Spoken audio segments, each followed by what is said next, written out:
এই শঙ্কর, কি হয়েছে বল। বাবু, মুসলমানদের উৎপাত খুব বেড়ে গেছে। এদের এক একটা করে ধরতে হবে আর চিটপাট করে ফেলাইতে হবে। ইসমাইল পাশ করেছে, ওরা দেখে মিছিলে খুব লাফালাফি করতেছে। কয়েকটা কাজ করে ফেলাইতে হবে। বাবু, ওরা কিন্তু খুব বাড়াবাড়ি করতেছে, ওগিরও তো বাটিতে যাবে না।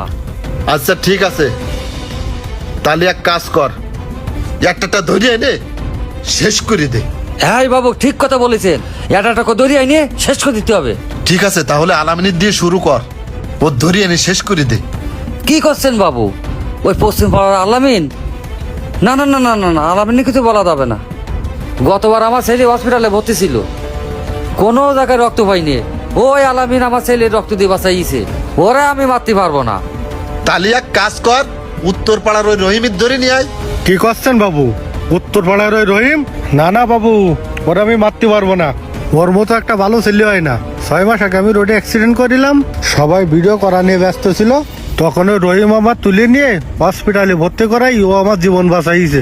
ওরা আমি মারতে পারবো না। তাহলে আর কি করা, সবাই যখন তোকে উপকার করেছে, তাহলে তোরা কার মারবি? বাবু, আমি একটা কথা বলবো। হ্যাঁ বল।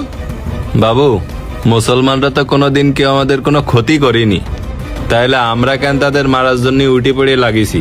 আমরা তো চাইলে একসাথে মিলেমিশে থাকতে পারি। তুই একদম ঠিক কথা বলেছিস।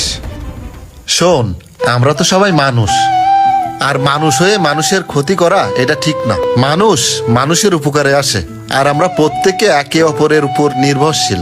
ধর্ম নিয়ে কখনো বাড়াবাড়ি করতে নেই। শোন, অন্যের ক্ষতি করে কখনো বড় হওয়া যায় না। হোক সে অন্য ধর্মের, তবুও তো সে মানুষ। নিজেদের ভিতরে দাঙ্গা ফ্যাসাদ না করে আমরা আরো সবাইকে নিয়ে মিলেমিশে চলবো। আসলে বাবু, আপনি ঠিক কথা বলেছেন। হিন্দু মুসলিম দাঙ্গা ফাসাদ না করে আমরা মিলেমিশে থাকি, সবাই মিলেমিশে সুন্দর একটা সমাজ গড়ে তুলতে পারবো। বাবু, বদ্দা ঠিক কথা বলিছে। এখন থেকে আমরা ওদের সাথে মিলেমিশে থাকবো। আর ওরা তো আমাদের অনেক উপকার করেছে, আমরা তো ওদের কোনো উপকার করতে পারিনি। এখন থেকে আমরা ওদের উপকার করার চেষ্টা করব। তাহলে আজ থেকে আমরা ধর্ম নিয়ে কোনো হিংসা বিদ্বেষ করব না। বেঁচে থাকতে হলে সবার সবাইকে প্রয়োজন, কোনো প্রকার যেন গন্ডগোল ফ্যাসাদ সৃষ্টি না হয়।